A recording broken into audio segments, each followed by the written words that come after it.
चलिए, पहला कीबोर्ड के बारे में हम मालूम करेंगे। सबसे पहले कीबोर्ड का फुल फॉर्म जानेंगे।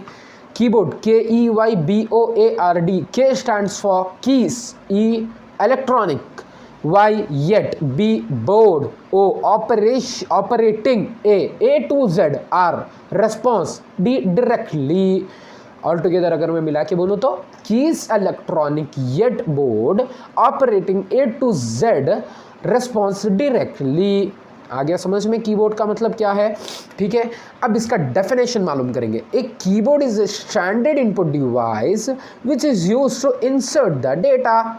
Generally keyboards are of two types. ठीक है, पहले ये जान लो कीबोर्ड क्या काम में आता है। बोलो तो इंसर्ट द डेटा, हम यहाँ से टाइप कर रही है किसी भी चीज़ के लिए, मतलब गूगल पे हम जो भी चीज़ देखना चाह रहे हैं या यूट्यूब पे हम कौन सी भी मूवी देखना चाह रहे हैं, तो हम कीबोर्ड का हेल्प ले रहे हैं। कीबोर्ड से जो भी हम मूवीज़ देखना चाह रहे हैं उसको, वो मूवी का नाम सर्च कर रहे हैं, टाइप कर रहे हैं यहाँ पे, उसको सर्च कर रहे के बाद डिस्प्ले हो रहा मॉनिटर पे, हम जिसकी वजह से हम देख सक रहे हैं। ठीक है ना, कीबोर्ड ये काम में आता है, इंसर्ट द डेटा।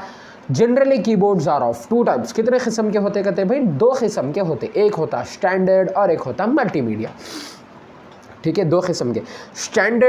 स्टैंडर्ड और मल्टीमीडिया में डिफरेंस क्या है? स्टैंडर्ड में 104 कीज रहते। कितने रहते? 104 कीज रहते। Whereas in multimedia keyboard we can usually see more than 104 keys. ठीक है ना,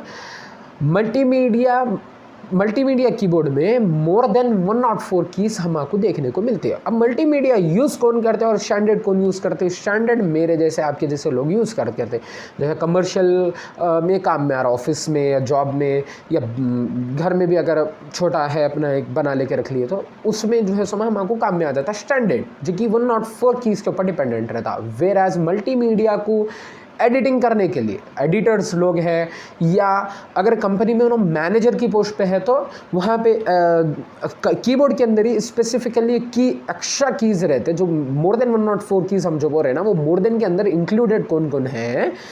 एक हो गया कैलकुलेटर के लिए स्पेसिफिक, ऐसा कैलकुलेटर का एक स्पेसिफिक बटन रहता कीबोर्ड के अंदर, और एक रहता वर्ड में जाना है या एक्सेल में जाना है तो स्पेसिफिकली उसके बटन्स रहते हैं, जो कि एक मैनेजर को मिलते हैं। ठीक है ना, कंपनी में हो, या फिर अगर इनके अपार्ट फ्रॉम किसके लिए काम में आता मल्टीमीडिया? सिंगर्स के लिए या वीडियोग्राफर्स के लिए, या वीडियो एडिटिंग करने जो भी रहते, एडिटर समझो, वीडियो एडिटर जो भी है उनके लिए काम में आता, क्योंकि उसमें स्पेसिफिकली एक की रहती है, स्पेसिफिक उनके हिसाब की एक की रहती, जो कि उनको ईजी हो जाता यहाँ से वहाँ जंप करने के लिए।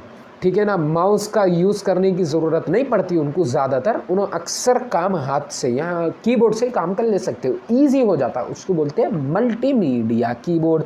समझ में आ गया?